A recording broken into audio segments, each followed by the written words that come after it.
அதை சாப்பிடலாம்னு குர்ஆன்ல அல்லாஹ் சொல்லி காட்டுறான். வமா அல்லம்து மினல் ஜவாரிஹி முகல்லிபீன துஅல்லிமூனஹுன்ன மிம்மா அல்லமக்குமுல்லாஹ். நீங்கள் நாய்களுக்கு பயிற்சி அளித்து அவற்றை அனுப்பி வேட்டையாடுகிறீர்களே அதுவும் உங்களுக்கு ஹலால். நம்ம நாயை அனுப்புறோம்ங்க. ஒரு பிராணியை ஒரு முயலை சாப்பிடறாருன்னா என்ன செய்யணும்? அறுத்து சாப்பிடணும். ஒரு முயல் இருக்குன்னு வைங்களேன், அதை நம்ம சாப்பிடுறதா இருந்தா அல்லாஹ்வுடைய பெயரை சொல்லணும், பிஸ்மில்லாஹி வல்லாஹு அக்பர் சொல்லி அதை அறுத்து அதுக்கப்புறம் தான் நம்ம சாப்பிடுறதுக்கு ஹலால் ஆகும். இப்போ ஒரு நாயை அனுப்புறீங்க, அது கடிச்சுலாம் குதறல, ஒரு புடி புடிச்சு செத்து போச்சு முயல், இவ திங்கலாமான்னு ஒரு கொஸ்டின். இப்ப அதுதான் அந்த ஆயத்துல விட சொல்றான். அப்ப நாயை அனுப்பும் போது பிஸ்மில்லாஹி வல்லாஹு அக்பர் சொல்லி அனுப்பி இருந்தீங்க என்று சொன்னா அது போய் புடிச்சிட்டு வந்து அது செத்து இருந்தாலும் திங்கலாம், அறுத்தாச்சு. இந்த நாய் பிடிக்கிறது என்னவாயிருது? தக்பீர் ஆயிருதுன்னு சொல்லி அல்லாஹ் சொல்லி காட்டுறான். அது எப்ப இருக்குன்னு, அது கடிச்சு சாவடிச்சிருக்க கூடாது. அது இப்ப தனக்கு தின்பதற்காக வேண்டி கழுத்தை மட்டும் கடிச்சு சாவடிச்சுட்டு மிச்சத்தை கொண்டு வந்தா அது தனக்கு வேட்டையாடி இருக்குன்னு அர்த்தம், உனக்கு வேட்டையாடலன்னு அர்த்தம். நமக்கு வேட்டையாடுன்னு அர்த்தம் சேதம் இல்லாம கொண்டாந்து தரணும். அப்படிங்கையில வந்து வேகமா பிடிச்சதுனால கூட அந்த முயல் செத்து போயிடலாம். வேக அதிர்ச்சியோட செத்து போயிருமா இல்லையா? அப்படி கூட செத்து போயிடலாம். அப்ப உசுறு பிடிச்சிக்கிட்டு வந்து உசுறு இருந்தா பிஸ்மில்லாஹ் சொல்லி அறுத்து சாப்பிடுங்க. பிடிச்சிக்கிட்டு வரும்போது உசுரை இல்லாம இருந்தா நான் இதை கத்தின்னு வச்சுக்கிறேங்க, கத்தி ஏவும் போதே பிஸ்மில்லாஹ் சொல்லி ஏவி விட்டுருங்க. புட்டின்னு கையை நீட்டு இல்லைங்க.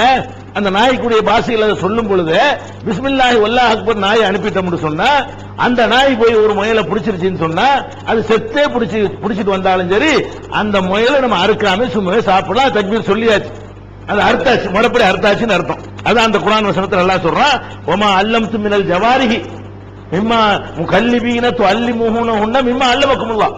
அல்லாஹ் உங்களுக்கு கற்றுத் தந்தவாறு நாய்களுக்கு நீங்கள் பயிற்சி அளித்து அவை வேட்டையாடி கொண்டு வந்ததை சாப்பிடுங்கள். ஃபக்குலு மிம்மா அம்சக்ன அலைக்கும், உங்களுக்கு என்று பிடித்து வந்ததை சாப்பிடுங்கள். அது தின்னுட்டு மிச்சம் கொண்டு வந்தா சாப்பிடாதீங்க. அல்லாஹ் என்ன சொல்றான்? உங்களுக்கு என்று அது பிடித்து வந்து தர்மையானால் அதை நீங்கள் உண்ணுங்கள் என்று அல்லாஹ் சொல்லி காட்டுகிறான். இது நபிகள் நாயகம் ஸல்லல்லாஹு அலைஹி வஸல்லம் அவர்களும் இது பற்றி நிறைய விளக்கி இருக்கிறார்கள். பாயிண்ட் என்னன்னு கேட்டா, நாய்களை வைத்து வேட்டையாடலாம், அது பிடிச்சதை திங்கலாம்னு சொன்னா வேட்டை நாய் வச்சுக்கலாம் வழங்குதுல. வேட்டை நாய்க்கு அனுமதி இருந்தா தானே வேட்டை நாய் பிடிச்சதை சாப்பிடலாம் பேச்சு வரும். அல்லாஹ் என்ன பண்றான்? நாய்களுக்கு நீங்கள் பயிற்சி அளித்து அவை வேட்டையாடி வந்தால் சாப்பிடலாம்னா என்ன அர்த்தம்? நாய்களை வளர்க்கலாம், அதுக்கு வேட்டைக்கு ட்ரைனிங் கொடுக்கலாம், அந்த மாதிரி ட்ரைனிங் கொடுத்து வேட்டையாடலாம், எல்லாமே கொடுன்னு அர்த்தம். அந்த நாயை விற்கலாம், வேட்டை நாய் வேட்டைக்கு யூஸ் ஆகும் சொல்லி செய்யலாம், நாய் வியாபாரம் பண்ணலாம். அந்த நாய் என்ன நாயா இருக்குன்னு வேட்டைக்கு பயிற்சி அளித்த நாய் வைத்திருக்கிறோம், வந்து வாங்கி என்ன செய்யலாம், அந்த நாய் எல்லாமே ஹலால் ஆகி போயிடும். அப்ப நமக்கு நாய் இருக்கிற வீட்டுல மலக்கு வர மாட்டாங்கன்னா இந்த நாய் இல்ல, நாய் இருக்கிற வீட்டுக்கு மலக்கு வர மாட்டாங்கன்னா என்ன இல்ல, நம்ம வேட்டைக்கு ட்ரைனிங் பண்ணி ஒரு நாயை வீட்டுல வச்சிருக்கிறோம், அது வேட்டைக்கு வச்சிருக்கிறோம்.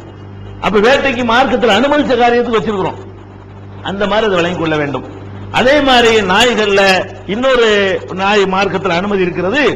நம்முடைய பொருள்களை, நம்முடைய ஆட்டு மந்தைய, நம்முடைய வயல் வரப்புகளை, நம்முடைய சொத்து சுகங்களை காப்பாற்றுறதுக்காக வேண்டி அந்த மாதிரி ஒரு சூழ்நிலை ஏற்பட்டால் நாய் வளர்க்கலாம்.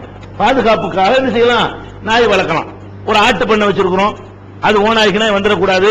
அதை சுத்தி ஒரு ஆட்டு பண்ணைக்கு பக்கத்தில் ஒரு நாயை நிப்பாட்டி வச்சோம்னா ஓநாய் வந்தாலும் குறைக்கும், எவனாவது பிடிச்சிட்டு போறதுக்கு ஒருத்தன் வந்தாலும் சத்தம் போடும். உடனே நம்ம போய் என்ன செய்யலாம்? நம்ம ஆட்டை காப்பாத்திக்கலாம். அந்த மாதிரி ஆடுகளை தெருவில் போட்டு எவனா தூக்கிட்டு போயிடக்கூடாது என்பதற்காக வேண்டி அந்த ரசூலுல்லாஹ் சொல்றாங்க, இல்லா கல்ப மாசியத்தின், கால்நடைகளை காப்பதற்காக வளர்க்கிற நாய்களை தவிர அப்படின்னு இன்னொரு ஹதீஸ்ல சொல்றாங்க. நாய் இருந்தா மலக்கு வரமாட்டாங்கன்னு சொல்லிவிட்டு ரசூல் ஸல்லல்லாஹு அலைஹி வஸல்லம் என்ன பண்றாங்க? இல்லா கல்ப மாசியத்தின், கால்நடைகளை காப்பதற்கு வளர்க்கிற நாய்களை தவிர அப்படிங்கிறாங்க. அப்ப நம்முடைய பொருள்களை ஒரு திருட்டு பயம் இருக்கிறது, கண்டிப்பா திருட்டு போயிட்டே இருக்கிறது. அந்த மாதிரி நிலையில் இருக்கிறோம், வீடும் அந்த சேஃப்டி இல்லாம இருக்கிறது, நம்ம தூங்கிடுவோம், கண்டிப்பா வேணா எடுத்துட்டு போயிடுவோம். அப்படி ஒரு நிலையில் நாம இருந்து பாதுகாப்புக்கு நாய் அவசியம் என்கிற நிலையில் இருந்தால் உங்களுடைய வீடுகளில் நீங்கள் நாய்களை வளர்த்தால், அதுக்கு வளர்த்தால், பாதுகாப்புக்காக வளர்த்தால் அது மார்க்கத்திலையும் குற்றம் கிடையாது, அந்த வானவர்களுடைய வருகை தடுக்கவும் செய்யாது. ஏன்னு கேட்டா அல்லாஹ் அனுமதிச்சு விட்டு அப்புறம் வானவர்களை வராதீங்கன்னு சொல்ல மாட்டான். அல்லாஹ்வும் ரசூலும் ஒன்றை அனுமதிச்சுட்டாங்கன்னு சொன்னா அது வந்து வானவர்கள் அனுமதிச்ச விஷயத்துக்கு வந்து ஆகணும். தடுக்கப்பட்டதை செஞ்சா தான் வானவர்கள் வந்து போயிடுவாங்க. அப்ப வானவர்கள் வரமாட்டார்கள் என்று சொன்னால் எந்த நாயி தேவையில்லாம, எதுக்கு நாயி ஒரு யூஸுமே இருக்காது, ஒரு 72 வகை வச்சிருப்பான், இந்த வகைக்கு ஒண்ணு, அந்த வகைக்கு ஒண்ணு, இப்படி ஒண்ணு அப்படி ஒண்ணுன்னு சொல்லி அது குறைக்கவும் செய்யாது, ஒரு மிதிமிசா செத்து போயிடும். பார்க்க நல்லா இருக்கு, அதனால எந்த ஒரு யூஸும் இருக்காது, அப்படி வளர்க்குறாங்க. பார்க்கறதுக்கு சில நாய் நல்லா இருக்கு என்பதற்காக வேண்டி வளர்ப்பானே தவிர அது யாருமே கடிக்கவும் செய்யாது, எந்த திருட்டு பயிலையும் பிடிக்கவும் செய்யாது, மோப்பமும் அது கிடையாது. பார்க்கறதுக்கு நல்லா இருக்குங்கிறதுக்காக வேண்டி எல்லாம் என்ன செய்யறான், நாய்களை வளர்க்கலாம், நாயோட சேர்ந்து பெட்ல போய் படுத்துக்கிறான். அந்த மாதிரி எல்லாம் வீட்டு வரைக்கும் அதெல்லாம் காவலுக்கு உள்ளதா? காவலுக்கு நாய் வச்சு தெருவில் நிப்பாட்டு, அது உனக்கு காவலு. நீனும் நாய் உள்ள போய் பூட்டிக்கிட்டா எப்படி காவலு? நாய் மனுஷன் வீட்டுக்குள்ளே பூட்டிட்டு கிடந்தா அது காவலுக்கு வளர்க்கிறான் அர்த்தம். அது பலவிதமான நோக்கங்களுக்கு நாய்களை வளர்க்கிறார்கள். மனிதனுக்கு மேலே வைத்து நாய்களை வளர்க்கிற காட்சியை பார்க்கணும். இந்த அளவுக்கு அவன் வீட்டில் உள்ள வேலைக்காரனுக்கு எவ்வளவு சம்பளம் பாத்தீங்கன்னா அந்த சம்பளம் நாய்களுடைய உணவுக்கு செலவழிப்பான். ஒரு நாளைக்கு ஒரு வேலைக்காரனுக்கு ஒரு மாச சம்பளத்தை நாய்க்கு சோப்பு வாங்குறதுக்கும் நாய்க்கு உள்ள ஃபுட் வாங்கி போடுவதற்கும் செலவழிக்கிற காட்சியெல்லாம் பாக்குறீங்க. இந்த மாதிரியான ஒரு திமிர்ப்பெல்லாம் வருங்கிறதுக்காகத்தான் ரசூல் ஸல்லல்லாஹு அலைஹி வஸல்லம் எச்சரிக்கிறாங்க போல இருக்கு. நாய்கள் இருக்கிற வீடுகளுக்கு வானவர்கள் வரமாட்டார்கள், நாய்னா குட்டி நாய் உள்பட. ரசூல் ஸல்லல்லாஹு அலைஹி வஸல்லம் அவங்கள்ட்ட ஜிப்ரீல் அலைஹிஸ்ஸலாம் என்ன பண்றாங்கன்னா வஹியை கொண்டு வர்றாங்களா, இன்னும் சில விஷயம் இருக்குது அத நாளைக்கு வந்து சொல்றேன்னு போயிட்டாங்க. ஜிப்ரீல் அலைஹிஸ்ஸலாம் அவங்க ரசூல் ஸல்லல்லாஹு அலைஹி வஸல்லம் சில செய்திகளை சொல்லிட்டு இன்னும் சில செய்தி இருக்கு நாளைக்கு வந்து சொல்றேன் அப்படின்ட்டாங்க. நாளைக்கு வரல. ரசூல் ஸல்லல்லாஹு அலைஹி வஸல்லம் வாக்களிச்சபடி யார் வரல? ஜிப்ரீல் அலைஹிஸ்ஸலாம் வருவார்னு பார்த்துட்டு இருக்காங்க, வரவே இல்லை. அன்னைக்கு ஃபுல்லா வரவே இல்லை. நாளை மறுநாள் தான் வர்றாரு, அடுத்த நாள் வர்றாரு. என்னப்பா நீ நேத்து வர்றேன்னு சொன்ன, நேத்து பூரா உட்கார்ந்துட்டு இருந்தேன், வரவே காணாம. அப்ப ரசூலுல்லாஹ்க்கு தெரியாது, அவர் சொல்லி கொடுக்கிறாரு, உங்க வீட்டுல உங்க கட்டிலுக்கு அடியில ஒரு நாய்க்குட்டி ஒண்ணு இருந்துச்சு, அதுக்கு தான் நான் வரல. அப்பவே ரசூலுல்லாஹ்க்கு தெரியுது, உங்க வீட்டுல கட்டிலுக்கு அடியில இருந்துச்சு ஒரு நாய்க்குட்டி ஒண்ணு இருந்துச்சு, அதனாலயாக்கு நான் வரலன்னு சொல்லி யார் சொல்றா? ஜிப்ரீல் அலைஹிஸ்ஸலாம் சொல்லிட்டு, நாங்கள் நாய் இருக்கிற வீட்டுக்கு நாங்க வரமாட்டோம், அதுல வரக்கூடாது எங்களுக்கு ஆர்டர் இருக்குது. அல்லாவே போன் ஆர்டர் பண்ணுவான், ஆனா நாய் இருந்தா போவாதுன்னு சேர்த்து விட்டுருவான். அதுலயே ஒரு காரியத்தை போய் செய்யி, அதுல நாய் இருந்தா செஞ்சிடாதுன்னு சொல்லி ரெண்டையும் சேர்த்து அல்லாஹ் ஆர்டர் பண்றான். அதனால போன் அல்லாஹ் சொன்னா கூட அந்த நாய் இல்லாம இருக்கான்னு பார்த்தா அவர் போவாரு அப்படிங்கிறதை நபிகள் நாயகம் ஸல்லல்லாஹு அப்ப ரசூலுல்லாஹ்வுக்கு எப்படின்னா, ரசூல் ஸல்லல்லாஹு அலைஹி வஸல்லம் அவங்க இருக்கிற வீட்டிலேயே ஒரு நாய் சும்மா தேவையில்லாம இருக்கு, காவலுக்கு அது இல்ல, வேட்டையாடுவதற்கும் உள்ளது இல்ல, சும்மா அந்த நாய் இருக்குது. அப்படி இருக்கிறதுனால ஜிப்ரீல் வர்றேன்னு சொல்லிட்டு வராம போயிட்டாருன்னு சொன்னா அப்ப நம்ம எவ்வளவு பாக்கியங்களை இழந்துகிட்டு இருக்கிறோம், எவ்வளவு நன்மைகளை நமக்கு குறைஞ்சுகிட்டே போகிறது. யார் ஒருத்தன் வேட்டையாடுவதற்காகவோ அல்லது கால்நடைகளை காப்பாற்றுவதற்காகவோ இல்லாமல் ஒருத்தன் நாய் வளர்த்தானையானால் அவனுடைய அமல்கள்ல இருந்து தினசரி ஒரு கீராத்து குறையுது. கீராத்துனா என்ன தெரியுமான்னு ரசூலுல்லாஹ் கேட்கிறாங்க. உஹது மலை அளவுக்கு நன்மைங்கிறாங்க. அப்ப உகது மலை அளவுக்கு நம்முடைய நன்மை ஏன்னு கேட்ட நிறைய மலக்குகளுடைய துவா அடிபட்டு போயிருதுல, குறைத்தன செய்யும் 1க்கு 100 1000 லட்சமா தருவதற்கு சில மாணவர்கள் ரெக்கமெண்ட் பண்றாங்க. அந்த மாதிரியான வாய்ப்புகள் எல்லாம் நமக்கு இழந்து போயிரும் என்று ரசூல் ஸல்லல்லாஹு அலைஹி வஸல்லம் சொல்றாங்க. இந்த நாய் விஷயத்துல ரொம்ப கவனமாக இருக்க வேண்டும். நாய் ரொம்ப அவசியத்துக்கு தான் வளர்க்கணும், தேவையில்லாம வளர்க்க கூடாது. எந்த அளவுக்குன்னா நாய் விஷயத்துல ரசூல் ஸல்லல்லாஹு அலைஹி வஸல்லம் சொல்றாங்க, எந்த ஒரு பிராணிக்கு இப்படி ஒரு ஆர்டர் பண்ணவே இல்லை. நீங்கள் சாப்பிடுகிற பயன்படுத்துற பாத்திரங்கள்ல நாய் வாய் வைத்து விட்டால் 7 தடவை கழுவுங்க, 7வது தடவை மண்ணை போட்டு தேய்ச்சி கழுவுங்க. ஃபர்ஸ்ட் மண் இருக்கு, மண்ணுல நிறைய கிருமி நாசினி இருக்குது, அது இன்னைக்கு சயின்டிபிக்கா நிரூபிச்சிருக்கான்னு வைங்களேன். 6 தடவை கழுவி போட்டு 7வது என்ன பண்ணுங்க, மண்ணை போட்டு தேய்ச்சி நல்லா கழுவுங்க என்று ரசூல் ஸல்லல்லாஹு அலைஹி வஸல்லம் சொல்றாங்க. அப்ப அதுல இருந்து நமக்கு உடல் ரீதியாகவும் நிறைய கேடுகள்லாம் ஏற்படுகிறது. இந்த ட்ரைனிங் கொடுத்த நாய்கள் அப்படிலாம் பண்ணாத ஒரு எல்லையில நிப்பாட்டிக்கிறோம். சும்மா சகஜமா உள்ள வரைக்கும் வரவும் போகவும் விட்டீங்கன்னு சொன்னா, பிள்ளைகளை நக்க விட்டீங்கன்னு சொன்னா, சோத்து பானையில வாய விட சொன்னீங்கன்னு சொன்னா அது என்ன ஆகும்? அதிலிருந்து வரக்கூடிய சில கேடுபாடுகள் எல்லாம் நமக்கு தொத்திக்கிறோம் என்றெல்லாம் எச்சரிக்கப்பட்டிருக்கிற காரணத்தினால் மலக்குகள் வரமாட்டார்கள் என்பதை கவனத்தில் கொண்டு நாய்கள் மலக்குகள் நம்புறதுன்னா சும்மா நம்புறதா, அதுக்கேற்றவர் நடக்கிறதா நம்புறது. அல்லாஹ் நம்புறேன்னு நம்பிட்டு சும்மா இருந்தா போதுமா? நம்பணும்னா நம்புன மாதிரி நடக்கணும். மலக்குகளை நீங்க நம்புறீங்கன்னு என்ன அர்த்தம்? அந்த நம்பிக்கைக்கு ஏற்றவாறு நடந்தா தானே மலக்குகள் நம்புறீங்கன்னு அர்த்தம். மலக்குகள் இந்த மாதிரி இடத்துக்கு வரமாட்டாங்க. அம்மாடி அந்த மாதிரி வேணாம் நமக்கு நாயை விட மலக்கு பெருசு நினைக்கணுமா இல்லையா? மலக்கு போனாலும் போயிட்டு போற, நாய் தான் பெருசுன்னா மலக்கு நம்புறேன்னு அர்த்தமாயிருதுல. அப்ப மலக்குகள் நாயை விட பெருசு என்று நம்பிக்கை குறைஞ்சபட்சம் நம்பணுமா இல்லையா? அப்ப இதுல இருந்து நம்ம நாய் வளர்க்கக்கூடிய யாராவது இருந்தீர்களே ஆனால் இந்த பர்பஸ் இல்லாமல் இருக்குமே ஆனால் அதிலிருந்து விடுபடணும். நிறைய நன்மைகளை பாக்கியங்களை நம்ம இழந்துருவோம். அடுத்த ஒரு விஷயம், அடுத்த ரசூல் ஸல்லல்லாஹு அலைஹி வஸல்லம் செய்றாங்க, உருவப்படங்கள் இருக்கிற வீடுகளுக்கு மலக்குகள் வரமாட்டாங்க. ரெண்டாவது சொன்ன லா ததுகுலுல் மலாயிகத்து பைத்தன் ஃபீஹி கல்புன், ஃபர்ஸ்ட் கல்பு நாயை சொல்றாங்க, ரெண்டாவது வலா தஸாவீர், உருவப்படங்கள் இருக்கிற வீடுகளுக்கு மாணவர்கள் வரமாட்டாங்க அப்படின்னு சொன்னாங்க. இந்த உருவப்படங்களுக்கு கூட நிறைய இன்னைக்கு உள்ள கணக்கு பார்த்தா ஒரு வீட்டுக்கு வர முடியாது. எந்த வீட்டில் போனா ஒரு டெய்லி பேப்பராவது கிடக்கும், அதுல 4 உருவப்படமாவது இருக்கும். உருவப்படம் இல்லாத ஒரு வீடு உலகத்தில் இருக்குமான்னா உலகத்தில் எங்குமே இருக்காது. சும்மா இட்லி பொட்டணம் வாங்கிட்டு வந்தா கூட அதுல இருக்குமே உருவப்படம்.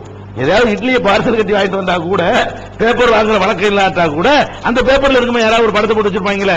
அவ உருவப்படம் இருக்கிற வீட்டுக்கு மலக்கு வர மாட்டாங்கன்னா உலகத்தில் உள்ள 600 கோடி மக்களுடைய ஒரு வீட்டுக்கு மலக்கு வர மாட்டாங்கன்னு அர்த்தமாயிடுது. அப்படித்தான் அர்த்தமாண்டா அப்படி அர்த்தம் இல்ல. உருவப்படங்கள் வைக்கக்கூடாது என்பதற்கு கூட அதுக்கு சில நெறிமுறைகள் இருக்குது. இன்னென்ன வகையில் உருவப்படங்களுக்கு மார்க்கத்தில் அனுமதி இருக்கிறது, இன்னென்ன வகையில் அனுமதி இல்லைன்னு சொல்லப்பட்டிருக்கிறது. எதுக்கு அனுமதி இல்லையோ அதை வச்சா தான் மாணவர்கள் வரமாட்டாங்க. எதை அல்லாஹ்வும் ரசூலும் அவங்கள கண்ணால பார்த்து அனுமதிச்சாங்களோ அது மாதிரியான உருவப்படங்களாக இருந்தால் அதுக்கு மாணவர்கள் வருவதற்கு எந்த ஒரு தடையும் கிடையாது. அப்ப அனுமதிக்கப்பட்ட உருவங்கள் என்ன, அனுமதிக்கப்படாது என்ன என்பது இன்ஷா அல்லாஹ் அடுத்தடுத்த வாரங்கள்ல பார்க்கலாம். கண்ணியத்திற்குரிய எல்லாம் வல்ல அல்லாஹ் ஜல்ல ஷானஹு வ தஆலாவின் நல்லடியார்களே, அல்லாஹ்வுடைய பேரருளால் அல்லாஹ்வுடைய வானவர்களை பற்றி அவர்களுடைய பண்புகள் அவர்களுடைய நடவடிக்கைகள் பற்றி நாம் கடந்த சில வாரங்களாக அறிந்து வருகிறோம். அதிலே இறுதியாக சென்ற வாரத்திலே லா ததுகுலுல் மலாயிகத்து பைத்தன் ஃபீஹி கல்புன் வலா தஸாவீர், எந்த வீடுகளிலே நாய்களும் உருவப்படங்களும் இருக்கின்றனவோ அங்கே மலக்குகள் நுழைய மாட்டார்கள். ரஹமத்துடைய மலக்குகள், அல்லாஹுடைய அருளை கொண்டு வருகிற மலக்குகள் நுழைய மாட்டார்கள் என்பதிலே நாய்களை பற்றி எந்த மாதிரியான நாய்கள் இருந்தால் வானவர்கள் வரமாட்டார்கள், எந்த மாதிரியான பணிகளுக்கு நாய்களை வைத்திருந்தால் வானவர்கள் வருவதிலே பிரச்சனை இல்லை என்பதை பற்றி கடந்த வாரம் பார்த்தோம். அதுல இரண்டாவதாக சொன்ன செய்தி உருவப்படங்கள். எந்த வீடுகளிலே உருவப்படங்கள் இருக்கின்றனவோ அங்கே மலக்குகள் வரமாட்டார்கள் என்று நபிகள் நாயகம் ஸல்லல்லாஹு அலைஹி வஸல்லம் சொன்னார்கள். இந்த உருவப்படங்கள் என்று சொல்லப்படுகிற இடத்திலே ஹதீசுகளிலே தஸாவீர் என்ற வார்த்தை அல்லது சூரத் என்ற வார்த்தை அல்லது திம்சால் என்ற வார்த்தை அல்லது தமாசில் என்ற வார்த்தை, இந்த 4 வார்த்தைகளும் பயன்படுத்தப்படுகின்றன. இதை சில பேர் என்ன செய்கிறார் என்று சொன்னால், உருவப்படங்களை இது குறிக்காது, எதை குறிக்கும் என்று சொன்னால் உருவ சிலைகளைத்தான் குறிக்கும். அதாவது 3 பரிமாணங்கள் உள்ள முப்பரிமாணம் உள்ள சிலைகளைத்தான் இது குறிக்குமே தவிர 2 பரிமாணங்களை கொண்ட படங்களை குறிக்காது என்று சில பேர் வியாக்கியானம் செய்து நம்ம சிலைகள் தான் வைக்கக்கூடாது. சிலை என்று சொன்னால் அதுக்கு 3 பரிமாணம் இருக்கும். 3 பரிமாணம் என்றால் நீளம் 1 இருக்கும், அகலம் 1 இருக்கும், ஆழம் இருக்குல்ல, அது சிலைக்கு இருக்கும், படத்துக்கு இருக்காது. அப்ப அந்த 3 பரிமாணங்களும் உள்ள உருவங்கள் தான் வைக்கக்கூடாது தவிர நாயுடைய பொம்மை, குதிரையுடைய பொம்மை, மனுஷனுடைய சிலை இதுகளை தான் வைக்கக்கூடாது தவிர படங்களை இது குறிக்காது என்று சில பேர் வியாக்கியானம் கொடுத்து, முஸ்லிம்கள் உள்ள சில அறிஞர்கள் தான் வியாக்கியானம் கொடுத்து படங்கள் வைப்பது தாராளமாக அனுமதி கொடுத்துக் கொண்டிருக்கிறார்கள். ஆனால் அவர்கள் கொடுக்கிற வியாக்கியானம் நபிகள் நாயகம் ஸல்லல்லாஹு அலைஹி வஸல்லம் அவர்கள் கொடுத்த வியாக்கியானத்திற்கு எதிராக இருக்கிறது. நபிகள் நாயகம் ஸல்லல்லாஹு அலைஹி வஸல்லம் அவர்கள் தங்களுடைய வீட்டிற்கு வருகிறார்கள். வரும் பொழுது வீட்டினுடைய வாசலிலே ஒரு ஸ்கிரீன், திரைச்சீலை தொங்கவிடப்பட்டிருக்கிறது. அதிலே உருவங்கள் இருந்தன. அதை பார்த்துவிட்டு நபி ஸல்லல்லாஹு அலைஹி வஸல்லம் அவர்கள் இது அப்புறப்படுத்தி, இது இருக்கிற இடத்துக்கு மலக்குகள் வரமாட்டார்கள் என்று சொன்னார்கள்.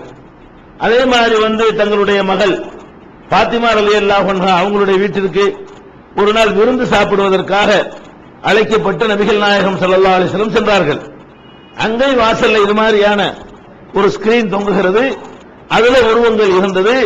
அதை பார்த்துட்டு சாப்பிடாம திரும்பி வந்துட்டாங்க என்றெல்லாம் ஏராளமான ஹதீசுகளை பார்க்கிறோம். ஸ்கிரீன்ல முப்பரிமாணம் இருக்குமா, 2 பரிமாணம் இருக்குமா? ஸ்கிரீன்ல தொங்கவிடப்பட்டது என்பது படமா தான் இருக்குமே தவிர சிலையா இருக்க முடியாது.